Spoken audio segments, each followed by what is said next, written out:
Clear ideology ensures the consistency of our principles, concepts, and ideal objectives. It not only helps us navigate, but it also reveals a through line back to the unity of the organization. So, if ideology helps orient us in finding our way, and if we have organized around ideological unity, we should strive to trust our comrades.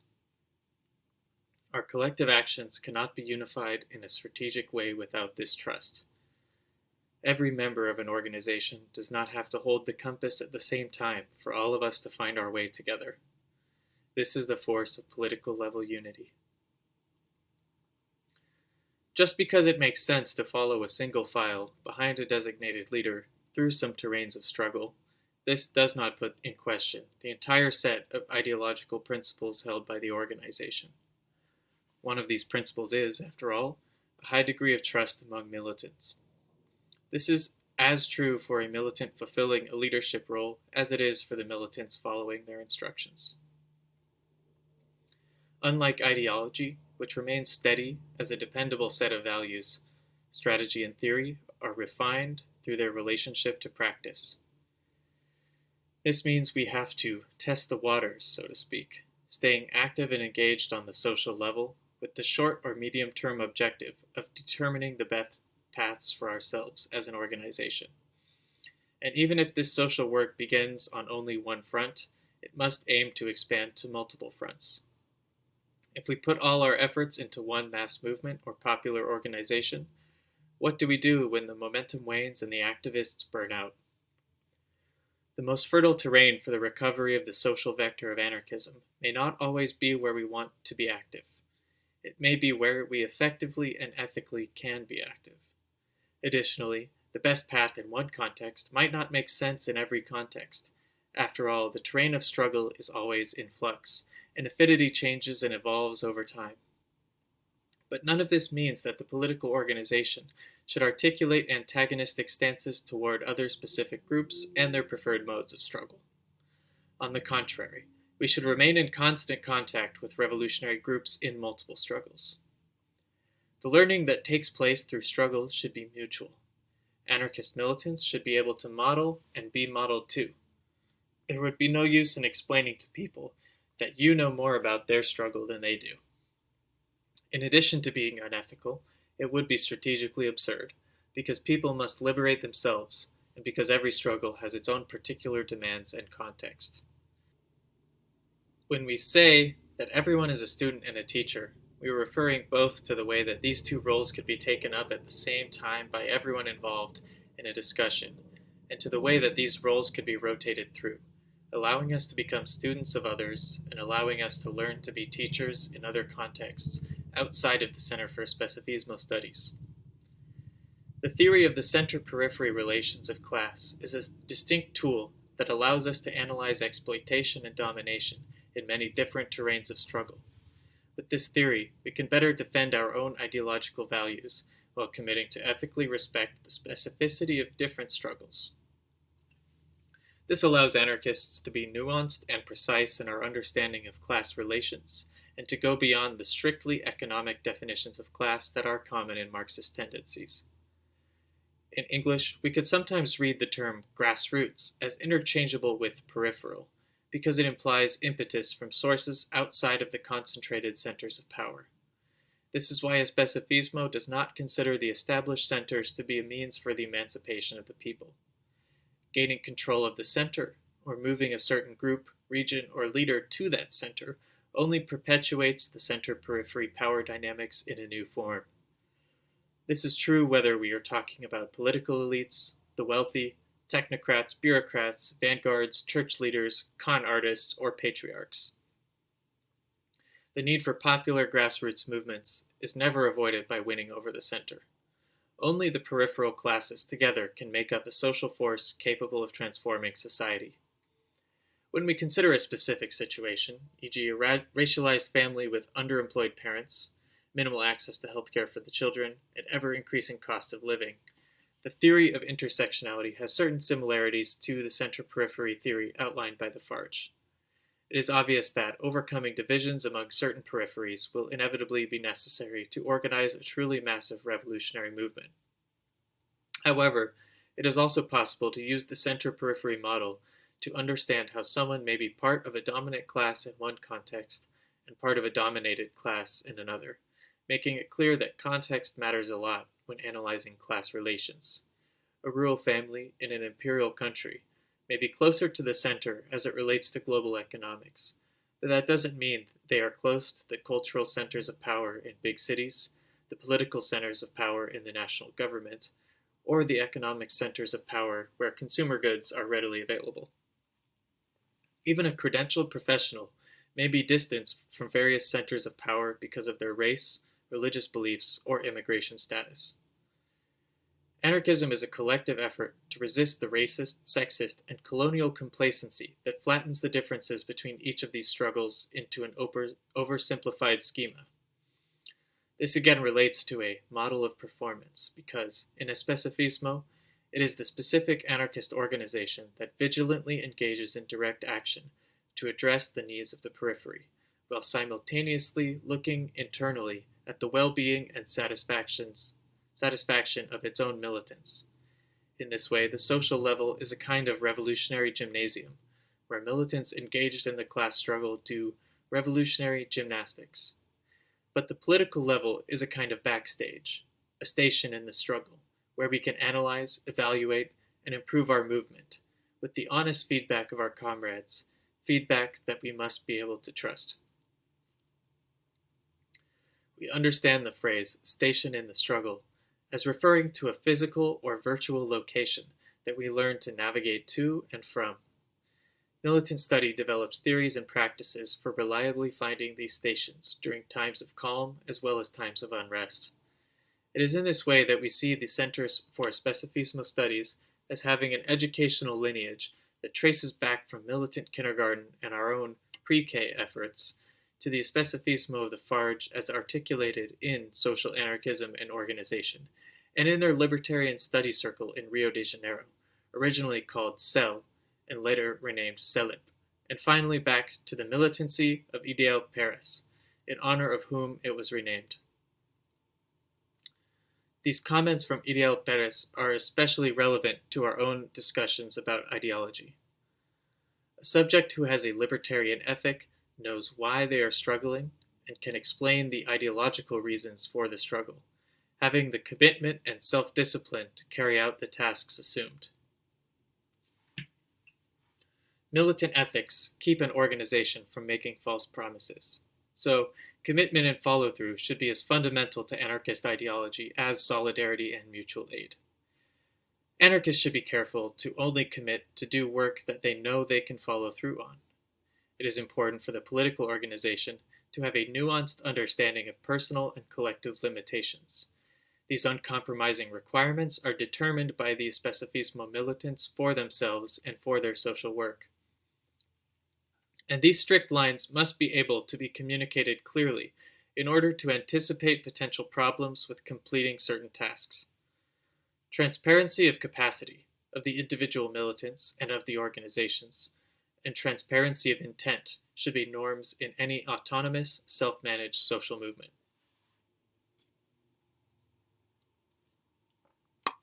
But with all this social work and transparency, how do we prevent anarchist ideas and practices from being diluted and co-opted? This too is a group effort to be undertaken by the specific anarchist organization. Again, this work relies on relationships, which take a lot of commitment and mutual respect to build. Building those relationships along lines of liberatory practices respects where people are at, an effective way of relationship building that wins more people over in the long run. For this reason, anarchist ideology is not only important to strengthen and refine on the political level, but also to defend and propagate on the social level. This is exactly why Especifismo argues for anarchist militancy, which aims to defend specific ideas in popular spaces, avoiding the trappings of activism for activism's sake, which is only concerned with participating in popular spaces without necessarily trying to progress any specific ideological principle. Anarchist ideology can address the fears of radicals about working with people who don't share their foundational interpretations of the world. By having a clear ideology, reinforced and expanded by comrades participating in large assemblies, and by comrades working to spread emancipatory ideas through public education. Anarchism becomes a driving force capable of linking peripheries through direct action. In Especifismo, the social revolution is the name for the destruction of the capitalist system and the division of classes. And libertarian socialism is the name for the construction of a new egalitarian society. But construction of a libertarian socialist society must take place before as well as after the revolutionary rupture, because both the creative and destructive forces of social revolution are the result of mass movement and popular organization, not simply the slow evolution of humankind or the inevitable collapse of the capitalist system.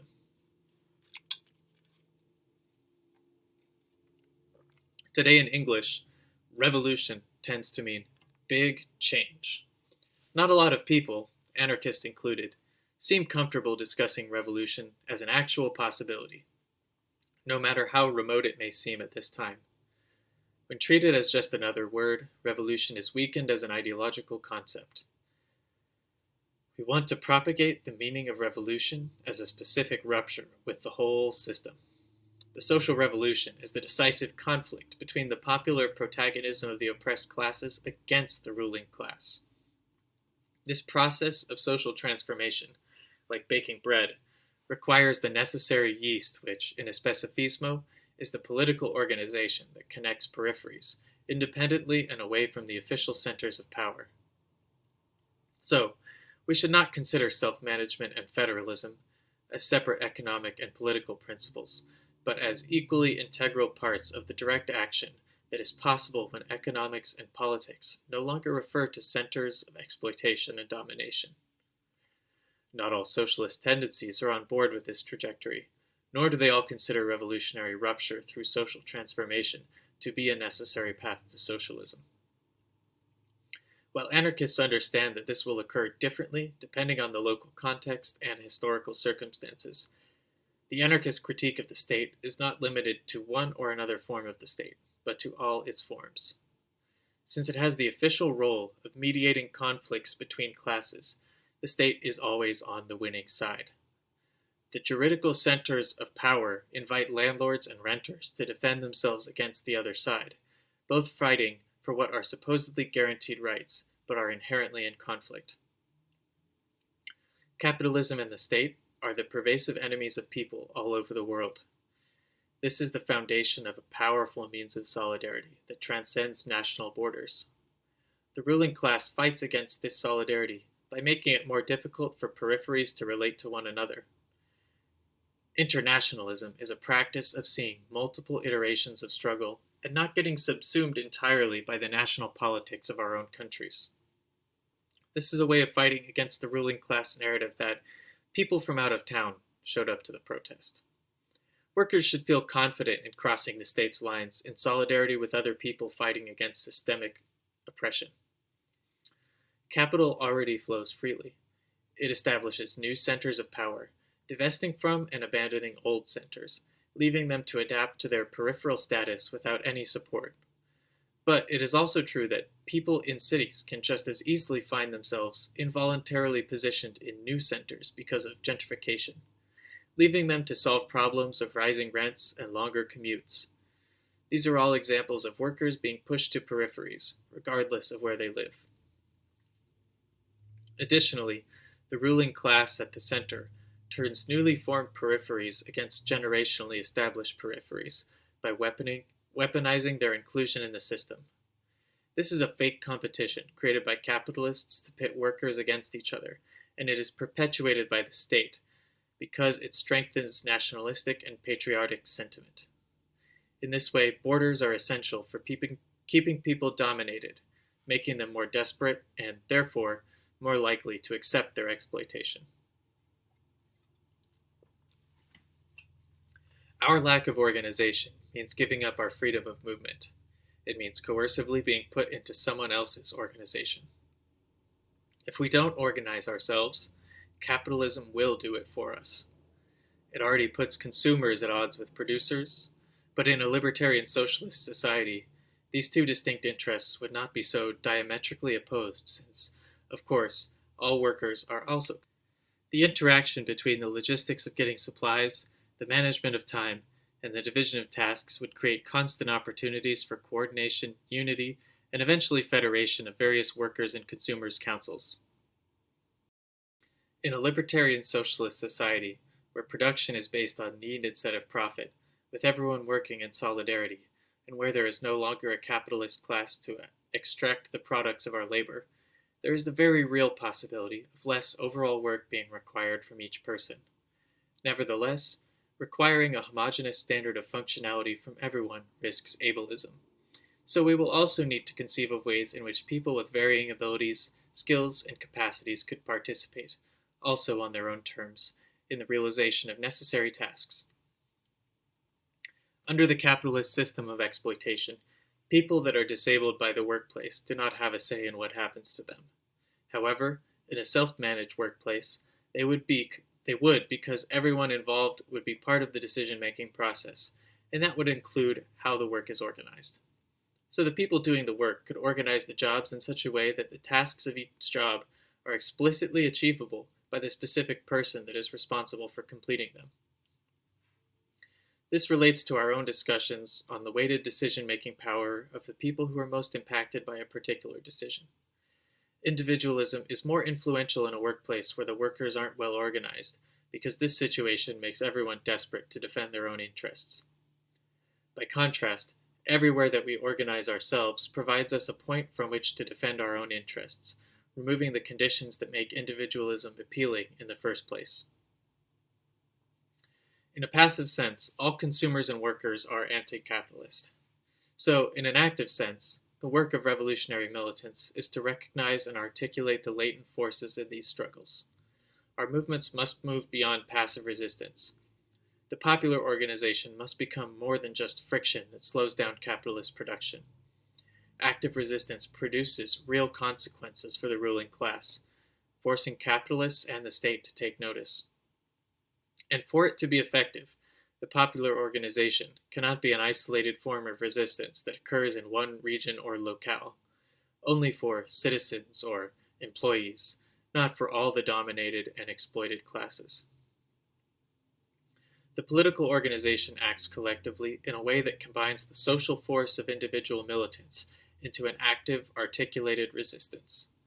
Through increasing degrees of commitment to this articulated resistance, a militant core is organized and positioned in such a way that it maintains contact with peripheries.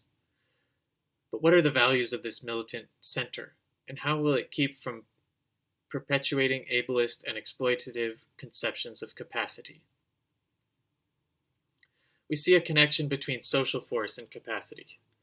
Both are part of center-periphery relations because while someone may be disabled by their conditions and environment, it is also possible for them to be empowered by them.